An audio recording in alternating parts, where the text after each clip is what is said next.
Hello dear exam comrades, তোমাদের প্রত্যেককে welcome exam comrades ইউনিভার্সিটিতে। আমি অর্ণব শর্মা। আর ডেসক্রিপটিভ জিএস পেপারের নিয়ে আজকের টপিক, সেটা তোমরা অলরেডি দেখে ফেলেছো। সেটা হচ্ছে ডিপ ফেক টেকনোলজি। সাম্প্রতিককালের যে ন্যাশনাল ইস্যুসগুলো রয়েছে, সায়েন্স টেকনোলজির টপিকগুলো রয়েছে, তার মধ্যে কিন্তু এই টপিকটা অন্যতম একটা প্রায়র টপিক, যেটা আমাদেরকে তৈরি করে যেতে হবে, এবং সেই নিরিখেই আজ এই টপিকটা আনা। ডিপ ফেক টেকনোলজি মোটামুটি তোমরা অনেকেই বিষয়টা জানো। আমরা সেটার অ্যান্সার রাইটিং কী করে করব এবং তার কোন কোন পয়েন্টগুলোকে মাথায় রাখবো, সেটাকে নিয়েই আজকে সেশনটা রাখা হচ্ছে। ডিপ ফেক টেকনোলজি অর্থাৎ একটি এআই জেনারেটেড, বা রাদার ভালো করে বলা হয় আর্টিফিশিয়াল ইন্টেলিজেন্সকে কেন্দ্র করে এক ধরনের মেশিন লার্নিং সিস্টেম, যার মারফত কোনো রকমভাবে কোনো ছবিকে ফেক করে তৈরি করা যায়, কোনো রকমভাবে কোনো ভিডিওকে ফেক করে তৈরি করা যায়, ইভেন কোনো কোনো সময় কিন্তু কোনো গলাকেও ভয়েস, ভোকাল কর্ড, সেই ভয়েসটাকেও কিন্তু টেকনোলজিক্যালি চেঞ্জ করে দেওয়া যায়। কোনো বক্তব্যকে উলটপালট করা যেতে পারে। অর্থাৎ সত্য মিথ্যার মধ্যে তফাৎ করা কিন্তু আজকের দিনে কঠিন হয়ে যাচ্ছে। সেই নিরিখে আমরা বিভিন্ন রকম সময় বিভিন্ন রকম কারেন্ট অ্যাফেয়ার্স দেখতে পাই, বা কোনো তথ্য আমাদের সামনে চলে আসে। তো সেই নিরিখে স্যার আজকে আমরা এই অ্যানালিসিস পর্বটা শুরু করছি ডিপ ফেক টেকনোলজি নিয়ে। তো চলো প্রথমেই আমরা দেখে নেব যে আমাদের এই যে সেশনগুলো চলে, তোমরা জানো, যারা যারা নতুন দেখছো তাদের জন্য একবার বলে দেওয়া, বা পুরনো তারা তো জানোই, যে প্রতিটি লাইভ ক্লাসের যে নোটপত্রগুলো পিডিএফ আকারে বাংলা এবং ইংরেজি দুই মাধ্যমেই কিন্তু আমরা নোটসগুলোকে পিডিএফ আকারে এই যে এক্সাম কমরেড তার টেলিগ্রাম গ্রুপে কিন্তু আমরা দিয়ে দিই, এবং সেই টেলিগ্রাম গ্রুপের লিঙ্ক তোমাদের কিন্তু ডেসক্রিপশন বক্সে অলরেডি দেওয়া আছে। সুতরাং সেই টেলিগ্রাম গ্রুপে বা চ্যানেলে তোমাদের জয়েন করতে হবে, যেখানে তোমরা নোটপত্র পেয়ে যাচ্ছ, সমস্ত কিছু জিনিসপত্র পেয়ে যাচ্ছ। এছাড়াও তোমরা আদার্স যে সোশ্যাল মিডিয়াগুলো প্ল্যাটফর্মসগুলো রয়েছে, সেটা ফেসবুক গ্রুপ হোক বা ফেসবুক পেজ হোক কি ইনস্টাগ্রাম হোক কি বাদ বাকি হোয়াটসঅ্যাপ গ্রুপ হোক, সেখানে তোমরা জয়েন করতে পারো। All are available the in the description box. আর যারা শুধুমাত্র আমার জিএস এর গাইডেন্স চাইছিলে, তাদের জন্য তোমরা জানোই যে অলরেডি জিএস এর ব্যাচ চলছে, রানিং চলছে সপ্তাহে 2 দিন করে, যেখানে কমপ্লিট প্রতিটা টপিক কিন্তু ধরে ধরে অ্যানালিসিস করা হয়, প্রত্যেকের খাতা চেক করে দেওয়া হয় যে কোথায় কোন প্যারাটাই লেখা কি ঠিক হবে না ভুল হবে। তো coming back to the point, আমাদের ডিপফেক নিউজের গুরুত্ব কেন, সেটা আমরা অনেকগুলো খবর দেখে বুঝতে পারি, কিংবা অনেকগুলো ঘটনা দেখে সাম্প্রতিককালে তার প্রভাব কতখানি পড়ছে সেটা দেখতে পারি। কীরকম? যেমন তোমরা স্ক্রিনে দেখতে পাচ্ছ যে একটা খবর অলরেডি রয়েছে, যেটা তোমরা জানো যে সোশ্যাল মিডিয়া বেশ তোলপাড় হয়ে গেছিল। বিখ্যাত বলিউডি বা দক্ষিণী ভারতের অভিনেত্রী রশ্মিকা মান্দানা, তার একটি ডিপ ফেক ভিডিও করা হয়েছিল, যার নিরিখে শাস্তি প্রদান করা হয়েছে 3 বছরের জেল এবং রুপিস 1 লাখ টাকা ফাইন। এবং তার নিরিখে গভর্নমেন্ট বেশ কিছু রুল মনে করিয়ে দিয়েছে সোশ্যাল মিডিয়া প্ল্যাটফর্মগুলোকে, যে ভাই ভুলভালভাবে কারোর ইমেজ বা কারোর পার্সোনাল অ্যাটাক করা যাবে না। সেই কতগুলো নর্মস কোন কোন ক্ষেত্রে সেগুলো জানিয়ে দিচ্ছে, সেগুলো কি সেটা আমরা সেটাও আলোচনা করে দেবো। এইটা তো শুধু একটা মাত্র খবর, যেটা অলরেডি তোমরা জানছো যে ভারতবর্ষে বিভিন্ন রকম প্রিন্ট মিডিয়া কিংবা সোশ্যাল মিডিয়া সব জায়গাতেই কিন্তু ব্যাপারটা ছড়িয়েছিল।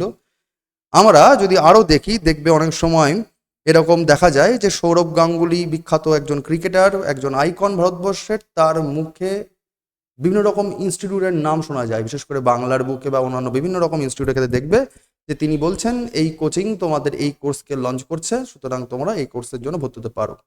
দেখবে লিপসিং ম্যাচ করে না, ঠিক আছে, তবু কিন্তু বিভিন্ন ইনস্টিটিউটের নাম বদলে বদলে যায়।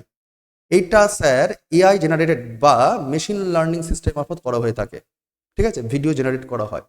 কিংবা বিখ্যাত এই যে জোম্যাটোর একটা বিখ্যাত যে খাবার ডেলিভারি সংস্থা, সেখানে একবার কেস উঠেছিল যে ঋত্বিক রোশন, বিখ্যাত বলিউডি নায়ক, তার একটা ভিডিও যে তিনি উজ্জয়ন মহাকালের তিনি খাবার খাওয়ার জন্য বলছেন, সেখানে মহাকাল উজ্জয়নের যে মন্দিরের টেম্পেলের লোকজন তারা কেস করেছিল, এবং তাকে জোম্যাটো বা ঋত্বিক রোশনকে ফাইন ফিস দিতে হয়েছে। তার কারণটা হচ্ছে যে ভাই, যেহেতু এআই জেনারেটেড, তাই সেটা কোথায় কি অটোমেটিক্যালি লোকেশন ট্র্যাক করে, তিনি নিজে তো বলেননি, ভিডিওতে এআই করে দিয়েছিল। সেটা কি কি ব্যাপার সেগুলো আলোচনা করছি। ইভেন এও দেখা যাচ্ছে যে বিভিন্ন রকম রাজনৈতিক দলের নেতাদের মুখে বেশ কিছু শব্দ বসিয়ে দেওয়া হচ্ছে, সেখানে জিও পলিটিক্যাল সম্পর্কগুলো কিন্তু উলট পালট হয়ে যাচ্ছে। তো সেইটা কি, ডিপফেক টেকনোলজিটা কি, সেগুলো আমরা আসি। আমরা আসার আগে আমরা যদি কোশ্চেনটাকে দেখি যে কোশ্চেনটা স্যার কিরকম ভাবে আসতে পারে ডিপফেক্ট টেকনোলজি নিয়ে, তাহলে তোমরা বলতেই পারে যে ডিসকাস অন, কোশ্চেনটাকে পারলে একটু ভাই লিখে রাখো, তোমাকে বলতে পারে যে discuss on deepfake technology with the special reference of recent issues running in India and in the parallel universe or parallel world. ঠিক আছে, কতখানি তার সিগনিফিকেন্স রয়েছে। তো ন্যাচারালি যদি এই ধরনের একটা কোশ্চেন দেয় তাহলে ফার্স্টে আমরা জেনে থাকি যে ভাই পার্টিকুলারলি যে কোনো একটা ডেসক্রিপটিভ অ্যান্সার রাইটিংয়ে যে বডি হয় সেখানে তো আমরা সবাই জানি যে 3টে রকম করে বডি তৈরি হয়, 3 রকম করে বডি তৈরি হয়। তার মধ্যে স্যার প্রথমে থাকছে ইন্ট্রোডাকশন,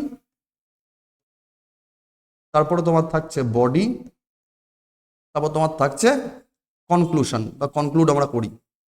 কিন্তু কোন প্যারাতে আমরা কি নোট লিখবো সেটা আমরা বুঝতে পারি না। দেখো, যে কোনো জিএস পেপার লেখার জন্য, জিএস ডেসক্রিপটিভ লেখার জন্য স্যার দুটো পয়েন্ট থাকে। এক, আমরা কোন প্রসঙ্গে লিখছি, কোন কনটেক্সটে লিখছি, এবং আমরা কি ঘন্টার মাথা লিখবো, মানে অর্থাৎ কন্টেন্টটা কি লিখবো। কন্টেন্ট ছাড়া তো তোমার চলবে না, আবার কন্টেন্টটা কোন প্রসঙ্গে সেটা হলেও চলবে না। তো তোমাদের যখন কোশ্চেনটা আমি বলছিলাম যে কোশ্চেনটা কি আঙ্গিকে আসতে পারে, তাহলে বলছিলাম যে discuss on the deepfake technology with the special reference with the current events of India and world. ঠিক আছে, তো সুতরাং এখানে কিন্তু কিওয়ার্ড, কনটেক্সট চুজ করার রাস্তা হচ্ছে কিওয়ার্ড। তোমাদের আমি যখন পড়িয়েছিলাম, যারা যারা নতুন লোকজন তারা অবশ্যই প্লেলিস্টের পুরোনো ভিডিওগুলো দেখে নিও, সেখানে তোমাদের দেখবে আর্ট অফ অ্যান্সার রাইটিং শিখিয়েছিলাম। সেখানে পরিষ্কার করে বলেছিলাম যে ডিরেক্টিভ কিওয়ার্ডস কোশ্চেনের সে আমাদের হেল্প করে কনটেক্সট বুঝতে, যে কীভাবে ছাঁচ তৈরি করব। তো ডিসকাস বলে স্যার আমরা জানি এই বডি পার্টে তৈরি করতে হয় একটা ডিবেট। বডি পার্টে স্যার তৈরি করতে হয় কি, ডিবেট তৈরি করতে হয়। ডিসকাস মানে স্যার হচ্ছে আলোচনা, আর আলোচনা মানে হচ্ছে স্যার যেখানে তর্ক বিতর্ক, পক্ষে বিপক্ষের আলোচনার জায়গা থাকবে। অর্থাৎ এই ডিবেট থেকে উঠে আসবে একটা পয়েন্ট, সেটা হচ্ছে ফরে কি লিখবো, আর একটা পয়েন্ট উঠে আসে স্যার এখান থেকে আমরা যে এগেইনস্টে কি লিখে রাখবো, এগেইনস্টে আমরা কি লেখালেখি করব। এবার আমরা তো ফাঁকা আওয়াজ মারতে পারি না, তো সেই নিরিখে আমাদেরকে এই ফরে যদি কোনো কথা বলে থাকি বা তাহলে সেক্ষেত্রে আমাদেরকে এভিডেন্স দিতে লাগবে। আবার এগেনস্টে বললে তার এগেনস্টে আমাদেরকে কি লাগবে, এভিডেন্স দিতে লাগবে, কোনো ডেটা বা কোনো স্ট্যাটিস্টিক্যাল ডেটা বা কোনো রকমভাবে কোনো কারেন্ট ইনসিডেন্ট এগুলো দিতে লাগবে। এবার ডিবেটটা যে করব সেটা কি নিয়ে করব, তাহলে নিশ্চয়ই জিনিসটা কি তার একটা জিস্ট বা ডেফিনেশন দেওয়া দরকার। তাহলে ইন্ট্রোডাকশনারি বডিতে আমরা কি লিখবো স্যার, ডেফিনেশন দেব। তার মানে স্যার এই প্রসঙ্গে যখন বলেছে discuss on the deepfake technology, কোশ্চেনে যদি এটা আসে তাহলে সেই নিরিখে আমরা ডেফিনেশন দিতে পারি যে ডিপফেক্ট টেকনোলজির জিনিসটা কি। তারপরেই ডিবেট ফরে বা এগেনস্টে আমরা এভিডেন্স দিয়ে তার যুক্তি দেখতে পারি যে কেন ভালো এবং কেন খারাপ, প্রস অ্যান্ড কনস আমরা দিতে পারি। এবং সেই নিরিখে গভর্নমেন্ট অফ ইন্ডিয়ার কনসার্নটা কি বা আমাদের সাধারণ মানুষদের কি কনসার্ন হওয়া উচিত সেটা আমরা বলে আমরা কিন্তু আমাদের কনক্লুশনটা টেনে দিতে পারি। ঠিক আছে, তো আমরা পুরো অ্যান্সার রাইটিংটা আজকে রেডি করে নিয়ে এসেছি, আমরা সেটাকেই পরবর্তী অ্যানালিসিস করব এবং সেই সূত্রে তথ্যের মাধ্যমে জানানোর চেষ্টা করবো যে হোয়াট ইজ টেকনোলজি, যারা জানো না, এবং শিখে নাও যে কি করে অ্যান্সার রাইটিং করতে হয়। চলে আসো তাহলে আমাদের প্রথম পয়েন্টে যে ডিপফেক্ট টেকনোলজিটা জিনিসটা কি এবং ডেফিনেশনটা আমরা কীরকমভাবে লিখেছি। আমি তোমাদের বোঝার সুবিধার জন্য এখানে পয়েন্ট পয়েন্ট করে দিয়েছি, তোমরা এটা মানে ইচ্ছা করলে সেটা কিন্তু প্যারাগ্রাফ করে ভেঙে চলে দিতে পারো। ঠিক আছে, আমি বাংলা এবং ইংরেজি দুটো রকমভাবেই কিন্তু তোমাদের নোট দিচ্ছি, সুতরাং চিন্তা করার কোনো কারণ নেই যে তোমরা কোন মাধ্যমে লিখবে বা কোন মাধ্যমে পড়বে, সমস্যা হওয়ার জায়গা নেই। তো সুতরাং তোমরা অবশ্যই কিন্তু চর্চা করো তোমাদের যে মানে সাবলীল যে ভাষা, যে ভাষায় তুমি লিখতে স্বচ্ছন্দ বোধ করবে সেই নিরিখে। ঠিক আছে, চলো তাহলে আমরা পয়েন্ট অ্যানালিসিস করা শুরু করি। প্রথম কি পয়েন্ট দেখতে হচ্ছে sir, deepfakes refer to the realistic looking AI generated content, typically images or videos that manipulate or replace the original content with new, often fabricated material. অর্থাৎ ডিফেক্ট একটা টেকনোলজি যেটা অনেকটা রিয়ালিস্টিক লুকিং করে দেয়, বাস্তবের সঙ্গে মিল করে দেয়, দেখতে লাগে বাস্তব, কিন্তু সেটা আসলে বাস্তব নয়। সেটা কিসের দ্বারা হচ্ছে, এআই জেনারেশনের মাধ্যমে হচ্ছে। এআই জেনারেটেড একটা কন্টেন্ট, সেটা হতে পারে কোনো ছবি, সেটা হতে পারে কোনো ভিডিও, সেটা কি করা হয়, ম্যানিপুলেট করা হয়, যেটা বর্তমান, যেটা অরিজিনাল, যেটা বাস্তব, সেই কন্টেন্টকে পুরোপুরি চেঞ্জ করে দেওয়া হয়। ধরো একটা ছবি, আমি ধরো এখন মুখটা গোমড়া করে দাঁড়িয়ে রয়েছি, আমার ফেসিয়াল এক্সপ্রেশন নেওয়া হচ্ছে, তারপরে ফেস রিডিং করে টেকনোলজির মারফত, পার্টিকুলার মেশিন লার্নিং এর মারফত আমাকে দেখানো হচ্ছে আমি খুব হাসছি। এই যে বিষয়টা, যে আমি হয়তো আদৌ হাসছি না, এটা হয়তো অরিজিনাল ছবি নয়, আমার হয়তো খুব মন ভার, আমি হয়তো ঠিকঠাক নেই এখন, কিন্তু আমাকে শো অফ করা হচ্ছে টেকনোলজির মারফত যে আমি খুব হ্যাপি রয়েছি।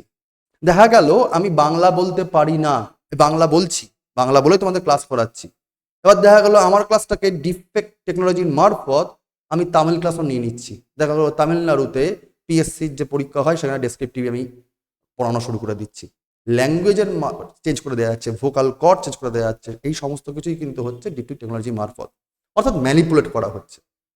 The term ডিফেক is combined of deep learning and fake. তাকেই দেখো, ডিফেক শব্দটার মধ্যে দুটো শব্দ রয়েছে, এক ডিপ আর একটা ফেক। ফেক মানে মিথ্যে, এটা সবাই আমরা জানি। ডিপ কথাটা আসছে থেকে, ডিপ লার্নিং মারফত আসছে। আসলে এই টার্মটা শুরু হচ্ছে থেকে, the term became popular when Reddit, Reddit বলে একটা প্ল্যাটফর্ম ছিল, যারা কন্ট্রিবিউট করছিল পাবলিকলি, ওপেন প্ল্যাটফর্মে করছিল এআই ড্রিভেন সফটওয়্যার, যেখানে impose the faces of celebrities on to the bodies of people in pornography video. Pornography নীল ছবি ভিডিওতে তারা কি করছিল, সেলিব্রিটিদের মুখগুলোকে বসিয়ে বসিয়ে সেখানে ইমেজ তৈরি করে সেই ভিডিওগুলোতে সেলিব্রিটির নুড ভিডিও, পর্ণ ভিডিও তারা কিন্তু ওপেনলি অ্যাভেলেবেল করে দিচ্ছিল। পরবর্তীতে সেটা চেস করা হয় এবং তাকে শাস্তি দেওয়া হয়। তো সুতরাং এই রেডিট থেকে কিন্তু এই ডিপ ফেক টেকনোলজিটা আসছে, যেটা 2017-এর গল্প, 2017-এর গল্প, 17 সালের গল্প। Deepfakes are back in news, পরবর্তীতে ডিপফেক গল্পটা আবার ফিরে আসছে খবরের মধ্যে। After a video of actor Rashmika Mandanna has recently gone viral on social media. Rashmika মান্দানের ছবি যেটা বাস্তবে নয়, সেটাও কিন্তু সেরকম একটা কোনো ভিডিও আবার ভাইরাল হয়েছিল, তোমরা নিশ্চয়ই সেটা জানো, এবং সেখান থেকে কিন্তু খবরে আবার সাম্প্রতিককালে উঠে এসছে। এর আগেও ঋত্বিক রোশনের ঘটনাটা, পরবর্তীকালে আমাদের ইউএসের যে প্রেসিডেন্ট ডোনাল্ড ট্রাম্প, তার কোনো একটা বার্তা ডিপফেক করা হয়েছিল। রাশিয়া ইউক্রেনের যে ঝামেলাটা, সেখানে ইউক্রেনের যে রাষ্ট্রপতি, তার ভার্সানে বলা হচ্ছে যে আমাদের ইউক্রেনের সৈন্যদেরকে রাশিয়াকে মানে সমর্পণ করে দেওয়া উচিত। তো সেখানে জিওপলিটিক্যাল সিনেমা পুরো এদের অদল বদল হয়ে যাচ্ছিল। তো এই রকম ঘটনাগুলো কিন্তু সাম্প্রতিককালে খুব বারবার করে খবরে উঠে আসছে। Responding to the videos, Rajeev Chandrasekhar, the union minister for technology and electronics, has said that, যখনই এই পার্টিকুলার রশ্মিকা মান্দার ঘটনাটা সামনে আসে, সেই সময়তেই আমাদের ইলেকট্রনিক্স অ্যান্ড টেকনোলজির যে মন্ত্রক, সেই মন্ত্রকের যিনি মন্ত্রী রাজীব চন্দ্রশেখর, তিনি বলেছিলেন, deep fakes are the latest and more dangerous and damaging form of misinformation that needs to be dealt with by social media platform. এতটাই ডেঞ্জার হয়ে যেতে পারে আমাদের সামান্য আমাদের নিজেদের বাড়ির প্রিয় মানুষদেরকে দিয়ে, বা তোমার আমার মতো লোকজনকে যদি ডিপ ফেক টেকনোলজির সম্মুখীন হতে হয়, তাহলে আমাদের যে ব্যক্তিগত জীবন সেটা কতখানি হ্যাম্পার হতে পারে সেটা তোমার নিশ্চয়ই ধারণা আছে। সুতরাং এটাকে সোশ্যাল মিডিয়া প্ল্যাটফর্মে ইউজ করার আগে আমাদের অবশ্যই সাবধানী হতে হবে, এবং সোশ্যাল প্ল্যাটফর্মগুলোকেও সেই আইন কানুন বা জিনিসপত্রগুলো বুঝতে হবে, যাতে কোনো রকমভাবে কোনো মিস ইনফরমেশন না ছড়িয়ে যায়। Researcher have observed 23% increase in the deepfakes uses by the cyber criminals and scammers, and have predicted that technology would replace publishing a couple of years. যারা বিশেষজ্ঞ তারা বলছে যে প্রায় ডিপফেককে ইউজ করে যারা স্ক্যামার, যারা সাইবার ক্রিমিনাল, তাদের কিন্তু যে অ্যাক্টিভিটি সেটা কিন্তু প্রচণ্ড পরিমাণে বাড়ছে এবং বেড়ে যেতে পারে এবং অতিরিক্ত পরিমাণে বাড়তে পারে। তো সেই ক্ষেত্রে কিন্তু আগের বছরগুলোর তুলনায় কিন্তু কয়েক বছরের মধ্যেই এই সাইবার ক্রিমিনালের পরিমাণ বা ক্রাইমের পরিমাণ কিন্তু প্রচণ্ড পরিমাণে বাড়তে পারে, সেটাও কিন্তু সম্ভাবনাতে রয়েছে। তোমরা জানো জার্মানিতে একটা ঘটনা ঘটেছিল, যে একটি কোম্পানির সিওর ভয়েসকে এই ডিপফেকের মাধ্যমে চেঞ্জ করে দিয়ে কয়েকশো পাউন্ড তারা কিন্তু টাকা এদিক ওদিক হয়ে গেছে হাঙ্গেরিয়ান কোনো একটা অ্যাকাউন্টে। সুতরাং এই ধরনের সাইবার ক্রাইমের থ্রেট সেটা কিন্তু রয়েছেই, সাম্প্রতিক ঘটনাগুলো তাই বলছে। ঠিক আছে, তোমাদের বাংলা করে দেওয়া যায় ভাই, তোমরা চাপ নিও না, সেটা তোমাদের আগেই বলে দিয়েছি। আবার এবার তাহলে sir what is the impact discuss যখন বলছি আমরা আমাদের ফ্রেমিংয়ের মধ্যে, অ্যান্সার ফ্রেমিংয়ের মধ্যে, তখন আমরা অলরেডি সেখানে কিন্তু ডেফিনেশন বা মূল বিষয়বস্তু কতখানি আজকে চিন্তার কারণ, কেন পরীক্ষায় কোশ্চেনটা আসছে, তার এসেন্সটা তার গুরুত্বটা ডেফিনেশনের সঙ্গে আমরা দিয়ে দিচ্ছি। এসেন্স বা গুরুত্বটাও আমরা কিন্তু ইন শর্ট ডেফিনেশনের মধ্যে দিয়ে দিচ্ছি। এরপরে স্যার যদি আমরা ব্যাপারটাকে একটু খেয়াল করে দেখি, তাহলে স্যার দেখতে পারবো ডিফেক্ট টেকনোলজিটা কাজ কি করে সেটা আমাদের জানাতে হবে যে এটার স্যার কাজ কি রকম ভাবে করে। ন্যাচারালি যেহেতু বড় কোশ্চেন, তাই জন্য আমি অনেকগুলো পার্টে ভেঙে ভেঙে করেছি। তো জিনিসটা কি sir? The technology involves modifying or creating images and videos using a machine learning technique called generative adversarial network বা জ্ঞান। এই যে মেশিন লার্নিং সিস্টেমের মারফত যে একটা মানুষ, ধরো আমি বাস্তবে রয়েছি, কিন্তু আমার মুখের জায়গায় অন্য একটা ইমাজিনারি মুখ তৈরি করে দেওয়া হচ্ছে। হয় সেখানে আমার মুখের জায়গায় আমার বডি হাত পা সব একই রয়েছে, অন্য কারোর মুখ বসিয়ে দিল, অথবা আমার বডি হাত পা পাল্টে দেওয়া হলো, মুখটাকে রেখে দিল, দেখা গেলো গরুর ছবি চলে আসলো। ঠিক আছে, এই যে জিনিসগুলো কোথাও না কোথাও কিন্তু সেটা মডিফাই করা হচ্ছে, ক্রিয়েটিং করা হচ্ছে ইমেজেসগুলোকে বা ভিডিওগুলোকে। তো সেই ক্ষেত্রে স্যার এই যে টেকনোলজি ইউজ করা হয় তাকে বলা হচ্ছে কি জেনারেটিভ অ্যাডভার্সারিয়াল নেটওয়ার্ক বা জ্ঞান, এর মারফতে করা হচ্ছে। The AI driven software detects and learns the subject. আমি যদি একটা বিষয়বস্তু হয়ে যায় যে আমি কিরকম ভাবে চোখ দিয়ে তাকাচ্ছি, আমি কখন কখন আমার ফেসিয়াল এক্সপ্রেশন কেমন যাচ্ছে, আমি কখন কখন হাত পা নাড়ি, আমি কখন কখন আমার মুখের মধ্যে ভাঁজ পড়ে, আমি কখন কখন আমার মুখের যে লিপসিং সেটা কিরকম ভাবে হয়, আমার নেচার, সবকিছু কিন্তু এই টেকনোলজির দ্বারা ডিটেক্ট করা হয়ে যায়। এবং সেই অনুযায়ী তারা কি করে ডুপ্লিকেট তৈরি করে। তো subjects movements and facial expression from the source material and then duplicates this another video or image. সেটাকে ব্যবহার করে দেখা গেল অন্য কোনো গল্প, অন্য কোনো চিত্রনাট্য তৈরি করে দেওয়া হলো। To ensure that the deepfake created is also close to real as possible. তো যারা ক্রিয়েটার হয় তারা তাদের ডেটাবেস, তাদের সোর্সের ডেটাবেস, তারা বিশাল বড় সোর্স তৈরি করে। মানে ধরো এটা তো আমার একটা মাত্র আজকের যে ভিডিও, সেখান থেকে তো আমার বডি পার্টের সমস্ত রকম যে অ্যাক্টিভিটি সেটা তো বোঝা যাবে না। তাহলে এর আগের যে ক্লাসগুলো আমি করিয়েছি সেখানে এসে আমি কি রকম এনার্জেটিক ছিলাম না এনার্জেটিক ছিলাম না, দুঃখী ছিলাম না দুঃখী ছিলাম না, আমি কথা কিরকম স্পিডে বলেছি কি বলিনি, আমার হাত পাতের মুভমেন্ট কেমন হয়েছিল, আমি কখন এদিক থেকে এদিক গেছি, এদিক থেকে এদিক এসেছি, আমি তোমাদের সাথে কিরকমভাবে ইন্টারাকশন করছি, সমস্ত কিছুই কিন্তু যদি হিউজ ডেটাবেস না থাকে, তাহলে যদি নতুন কিছু তৈরি করতে হয় যেখানে আমি থাকবোই না, বাট আমার মতো কোনো একটা ছবিকে তৈরি করে দেওয়া হবে সেই ভিডিওর মধ্যে, তো সেখানে সে মেশিনকে সমস্তটা লার্জ ডেটাবেস দিতে হবে এবং সেই অনুযায়ী তারা সেটাকে ডিটেক্ট করে নতুন করে একটা ফেক ভিডিও তৈরি করে দিতে পারে বা ফেক ইমেজ তৈরি করে দিতে পারে। This is why more deepfake videos R created of public figures, celebrities and politician.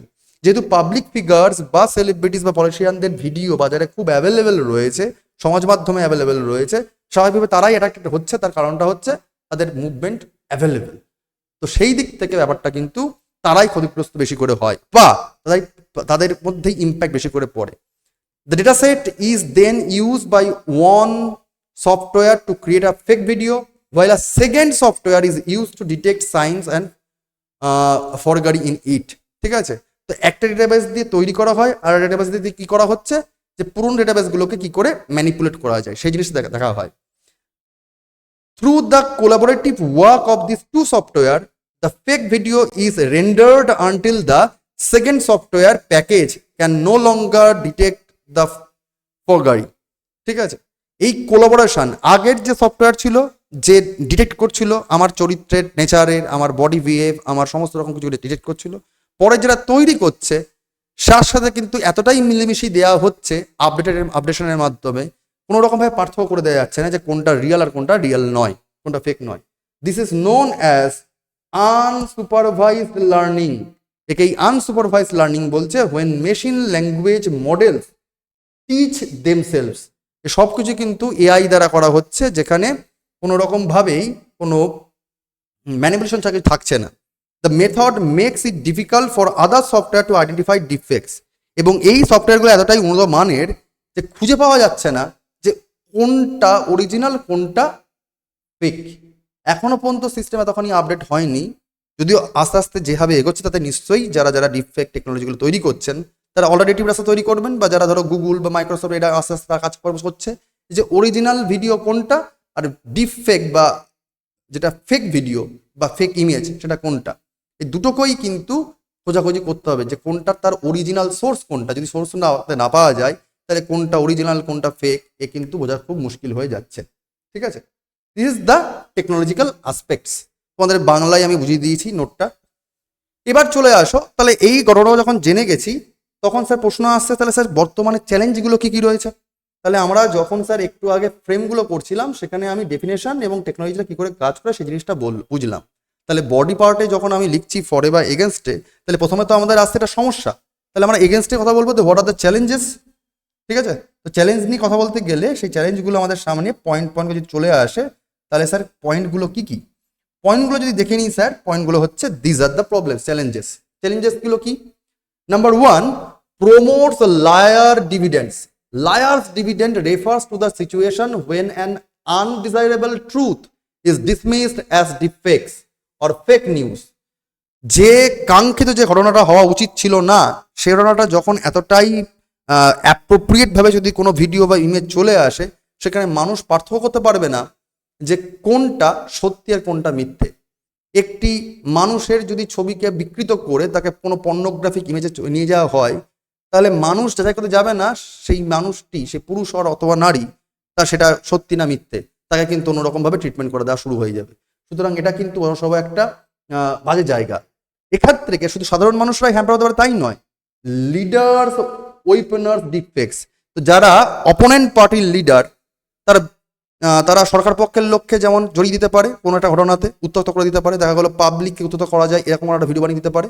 আবার সরকার পক্ষের লোকও অপোনেন্ট পার্টিকে চাপিয়ে দেওয়ার জন্য কোনো একটা ভিডিও তৈরি করে, ডিফেক্ট তৈরি করে, পাবলিকের এগেনস্টে কোনো রকমভাবে ডিফেক্ট তৈরি করে এআই জেনারেট করে তাদেরকে সাপ্রেস করতে পারে। তো সেক্ষেত্রে পলিটিক্যাল লিডার যারা রয়েছে, leaders, weaponize, deepfakes to replace an actual piece of media and truth. যেমন ডোনাল্ড ট্রাম্প ডিফেক্টস ভিডিওস, দেখো কেস স্টাডি বলেছিলাম যে কেস স্টাডি বা এভিডেন্স দেবে, দেখো দেওয়া আছে example, Donald Trump deepfakes videos, defects blur the line between reality and fake. এই ডিফেক্ট ভিডিও কোনো রকম ভাবে সত্যি আর বাস্তব আর তার সঙ্গে মিথ্যে ভিডিওর কোনো পার্থক্য করে দিতে পারছে না। People start dismissing reality as fake. ঠিক আছে, বাস্তবকেই বরং সাধারণ মানুষরা অস্বীকার করা শুরু করে দিয়েছিল, এতটাই মিথ্যেটা সত্যি বলে মনে হচ্ছিল।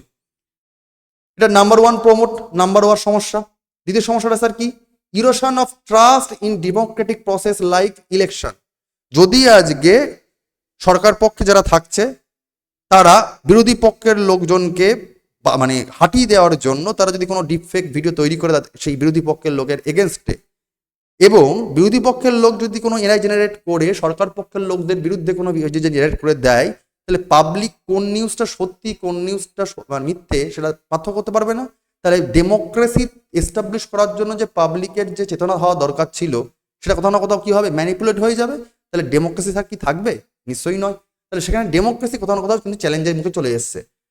Doctored content or most likely the form of a realistic fake video is presented as the fact to alter public perception and create democratic deficit. For example, Capitol Hill violence 2021 was incited by using deepfake media. ঠিক আছে, capital hill video violence যেটা হয়েছিল সেখানেও কিন্তু deepfake ভিডিওকেই use করা হয়েছিল। Crime against women, this is the most dangerous জায়গা। ঠিক আছে, প্রায়শই ডিপফেক ভিডিওকে ব্যবহার করে প্রচুর মহিলাদেরকে হেনস্থা করা হয়, বা বিশেষ করে তুমি ভাবো একজন সেলিব্রিটি তার ছবিকে এতবার করা হচ্ছে, তো তাহলে তার ওপর যা প্রভাব পড়ে সমাজের এতখানি যায় উঁচু জায়গায় থেকে, তো সাধারণ মানুষের যদি কোনো কারোর ছবি, আমাদের মা বোনদের যদি কোনো ছবি যদি ঘরে চলে যায়, প্রেমিক প্রেমিকা যদি কোনো খবর যদি চলে যায় ডিপফেকের মারফত, ডিপফেক করে আনরিয়াল ভিডিও যায়, বাস্তব যেটা নয়, তাহলে সেক্ষেত্রে কতখানি সেই সমাজের মধ্যে সেই মানুষটার ওপর প্রভাব পড়তে পারে। তো মেয়েরা প্রচন্ড পরিমাণে কিন্তু ক্রাইম এগেন্স্ট হতে পারে, ক্রাইম হয়ে যেতে পারে। Defects are being use as a weapon to attack women dignity and chastity. According to AI company Deep Trace report, একটা এআই কোম্পানি আছে যার নাম হচ্ছে কি ডিপ ট্রেস, তারা রিপোর্ট দিচ্ছে over 90% of deepfake videos are pornographic in nature. এই deepfake video করে ম্যাক্সিমাম 90% ভিডিওই কিন্তু ক্রিয়েশন বা ক্রিয়েটিভ কাজকর্মের জন্য করা হয় না, করা হচ্ছে পর্নোগ্রাফি ব্যবহারের জন্য। Fueling radicalization and violence, non state actors like IS and al Qaeda, মানে যেগুলো আর কি মানে পার্টিকুলারলি যারা কি বলবো, পার্টিকুলারলি যারা আর কি তাদের অ্যান্টি সেন্টিমেন্ট রয়েছে, ঠিক আছে, তাদের সেই জিনিসগুলো কিন্তু তারা কোথাও না কোথাও ওই আর্মড ফোর্সের জন্য বা ক্রাইম করার জন্য পাবলিককে কিন্তু উদ্যত করতে পারে, ঠিক আছে। মানে কোথাও না কোথাও ভায়োলেন্স ছড়ানোর জন্য কিন্তু ডিফেক্টকে কাজে লাগিয়ে, যেটা বাস্তবে নয়, যারা উগ্রপন্থার সাথে জড়িত তারাও কিন্তু পাবলিকের সেন্টিমেন্টগুলোকে নিয়ে উগ্রপন্থার দিকে মানুষকে আকর্ষিত করতে পারে। এটাও একটা চাপের ব্যাপার। রাইজ ইন সাইবার ক্রাইম, আমি আগেই বলেছিলাম যে সাইবার ক্রাইম কিন্তু বারবার করে এটা বাড়তে পারে। সেটা কিন্তু আমি কেস স্টাডি দিয়ে দিয়েছি স্যার, আমি আশা করি তোমরা স্ক্রিনে দেখতে পাচ্ছ যে CEO of UK energy company was ট্রিকড using deepfake audio of the transfer 2,20,000 pound to the Faustus, ঠিক আছে। তো এইরকমভাবে কিন্তু ডিপফেক টেকনোলজি করে তারা কিন্তু মানি লন্ডারিং বা মানি ফ্রডিংয়ের কেসেও কিন্তু চলছে। তো এই ঘটনাগুলো কিন্তু বারবার করে দেখাচ্ছে সমাজের বিভিন্ন ক্ষেত্রে, সেটা গণতান্ত্রিক পদ্ধতি হোক, রাজনৈতিক পন্থা হোক, এমনকি ইন্টারন্যাশনাল যে বন্ডিং হয়ে থাকে না, দেখা গেল দুই দেশের মধ্যে কোনো রাজনৈতিক দলের নেতা, তাদের মধ্যে যদি কোনো খারাপ বার্তা যদি ডিপফেকের মাধ্যমে তৈরি করে দেওয়া হয়, দুই দেশের মধ্যে কিন্তু সম্পর্ক খারাপ হয়ে যেতে পারে। তাহলে শুধুমাত্র দেশীয় ক্ষেত্রে নয়, সামাজিক ক্ষেত্রে নয়, আন্তর্জাতিক পরিবেশের ক্ষেত্রেও কিন্তু খারাপ হচ্ছে, অর্থনৈতিক ক্ষেত্রে খারাপ হচ্ছে, এবং মানুষের সামাজিক জীবনযাপন ক্ষেত্রেও খারাপ হয়ে যাচ্ছে। এগুলো হচ্ছে চ্যালেঞ্জেস, ঠিক আছে। তো এইগুলো তো চ্যালেঞ্জেস আমরা জানলাম, তাহলে এগুলোকে আটকানোর জন্য গভর্নমেন্ট কোনো রুল জারি করছে না, কোনো রকমভাবে কোনো কিছু রুলস রেগুলেশনস কি তারা আনছে না? স্যার আনছে। কীরকমভাবে স্যার আনছে দেখে নেওয়া যাক। Number 1, what are the regulations, কী করে আনছে? India does not have specific laws or regulations that ban or regulate the use of deepfake technology. Proper এখনো পর্যন্ত সরকারের কোনো রেগুলেটিং অ্যাক্ট সেরকমভাবে নেই, কিন্তু যেটা আছে সেটা কি, সেকশন 67 অ্যান্ড 67 এর এ কি বলছে? Of the information technology act 2000 সালের ইনফরমেশন টেকনোলজি আইন, তার সেকশন 67 এবং সেকশন 67 এ দ্বারা কি বলা হচ্ছে যে ডিফেমেশন, কাউকে যদি তুমি অপমানকর ব্যবস্থা করে দাও, অ্যান্ড পাবলিশিং এক্সপ্লিট মেটেরিয়াল, যদি কোনো রকমভাবে আজকে কোনো কিছু তার অবমাননাকর যদি কোনো কিছু পাবলিশ করে দেওয়া হয়, is applied in the case of deepfakes. একই রকমভাবে ডিপফেক্স কিন্তু সেই আইনটাকে বলবৎ করা হবে। India's IT rules 2021 require that all content reported to be fake or produced using deepfake to be taken down by immediately platforms within 36 hours. Particular ইন্ডিয়ার IT rule বা ইনফরমেশন টেকনোলজি রুল 2021 অনুযায়ী বলছে, যদি কোনো ভিডিওকে প্রমাণ করা হয়ে যায় যে স্যার এটা ডিপফেক ভিডিও, তাহলে উইদিন 36 আওয়ার্সের মধ্যে এটা কিন্তু কি করতে হবে, উইথড্র করতে হবে সেই ওয়েবসাইট থেকে বা সেই সোর্স থেকে, কিন্তু সেটা সরিয়ে দিতে হবে। না হলে যার করা হয়েছে সেটা ইমেজ হোক কি ভিডিও হোক কি ভয়েস হোক, তাতে কি হয়ে যাবে, তার ক্ষতি হয়ে যাবে। সুতরাং এটাকে উইথড্র করে দিতে হবে, ঠিক আছে। Section 500 of the Indian penal code 1860 also provides punishment for defamation. যদি কারোর নামে কোনো রকমভাবে যদি ডিফেম করা হয়, সেক্ষেত্রেও কিন্তু section 500 particular Indian penal code IPC বলে দিচ্ছে সেটা কিন্তু পানিশেবল একটা অফেন্স। তো এই আইনগুলো রয়েছে, কিন্তু প্রপার একদম নির্দিষ্টভাবে, যেটা ইনডাইরেক্টলি তো ডিপফেককে আটকানোর চেষ্টা করা হচ্ছে, বাট সরকারের কাছে কিন্তু এখনো ওপেন রাস্তা রয়েছে। সরকার নিশ্চয়ই ভাবছে যে ভাই ডিপফেককে আটকানোর জন্য ভালো কাজে যদি ব্যবহার করা হয়, যে কোনো কন্টেন্টকে রেডি করতে হবে।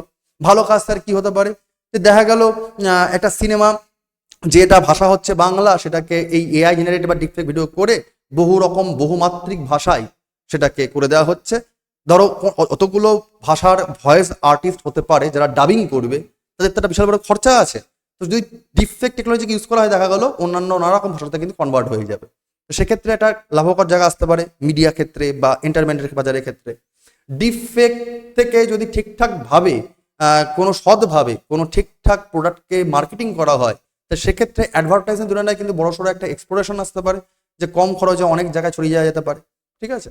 আবার ডিপফেককে ঠিকঠাক করে ইউটিলাইজ করে কোনো ক্রিয়েটিভ কন্টেন্ট তৈরি করা যেতে পারে। তো this are the positive cons. But ডিপফেককে আটকানোর জন্য যদি যারা তার নেগেটিভ বা অ্যাবিউজ বেড়ে গেছে, তো সেই ম্যাল ইউজকে আটকানোর জন্য সরকারের কিন্তু প্রপার পার্টিকুলার ডিপফেককে আটকানোর জন্য কিন্তু স্পেসিফিক লস রেগুলেশন আনার একটা জায়গা রয়ে গেছে এখনো, ঠিক আছে। তাহলে স্যার আমাদের উপসংহারে আমরা স্যার কি লিখবো? আমরা লিখতেই পারি যে social media intermediates are have to develop technology to detect and report deepfakes on their site like watermarking AI generate content. Particular Google এই কাজটা সরা শুরু করে দিচ্ছে যে যেগুলো মানে পার্টিকুলার ডিটেক্ট করা যাচ্ছে যে এই জিনিসগুলো হচ্ছে ডিফেক্ট ভিডিও, তো সেখানে প্রপারলি এটা মার্কিং থাকবে যে ভাই এটা এআই জেনারেট করে করা হয়েছে। সুতরাং এটা কোনটা ডিফেক্টের মাধ্যমে করা হয়েছে আর কোনটা এআই জেনারেট করার মাধ্যমে করা হয়েছে সেটা অন্তত বুঝতে পারে যেটা কোনটা অরিজিনাল আর কোনটা মেকিং, কোনটা রিয়ালিস্টিক নয়। এটা হচ্ছে গিয়ে জাস্ট তৈরি করা হয়েছে কিন্তু এটা অরিজিনাল। এইরকম তকমাগুলোকে কিন্তু সোশ্যাল মিডিয়া প্ল্যাটফর্মে তাদেরকে করতে হবে, ঠিক আছে? For example, Microsoft video authenticator is a new anti-defect technology, anti-defect technology to fight miss information. Microsoft already কাজ করা শুরু করে দিয়েছে। Additionally, there should be ongoing discussion about the need for the legal frameworks to the address in the malicious use of the deepfake technology. অর্থাৎ এখান থেকেই কিন্তু রাস্তা তৈরি করা হচ্ছে যারা ম্যালসিয়াস বা অ্যাবিউজ যারা করছে এই পার্টিকুলার ডিপফেক টেকনোলজিকে, তাদের জন্য কিন্তু আইনি চেতনা বাড়াতে হবে বা লিগাল ফ্রেমওয়ার্ক তৈরি করার জায়গা থাকছে যার মাধ্যমে ডিপফেক টেকনোলজিকে বন্ধ করা যেতে পারে। ঠিক, অর্থাৎ আমাদের যে অ্যান্সার রাইটিং স্ট্রাকচার শিখছিলাম সেখানে পরিষ্কার করে দেওয়া হলো যে ডিপফেক টেকনোলজিকে যদি তোমাদের কোশ্চেনে দেয় তাহলে প্রপারলি আমরা কি স্ট্রাকচার রাখবো। Number 1, definition, what is deepfake technology, কেন এটার এসেন্স রয়েছে। নাম্বার 2, আমরা বডিতে কি লিখবো, আমরা এগেনস্টে বা চ্যালেঞ্জেসগুলো লিখবো বা ফরে এগেনস্টে লিখবো উইথ দ্য এভিডেন্স, এবং কনক্লুশনে লিখবো হোয়াট ইজ দ্য কনসার্ন বা গভর্নমেন্ট কি কাজকর্ম করছেন বা আর অন্যান্য সংস্থা যারা রয়েছে সায়েন্স টেকনোলজির দিক থেকে তারা কি মুভমেন্ট করছে। তো দিস আর দ্য এটা তোমাকে আমরা উদাহরণ দিলাম যে ডেসক্রিপটিভ অ্যান্সার রাইটিং করার জন্য কি হচ্ছে। তোমরা কমেন্টে জানিয়ে দিও যে তোমরা আর কি কি ধরনের কন্টেন্ট দেখতে চাইছো, কমেন্টে জানিয়ে দিও।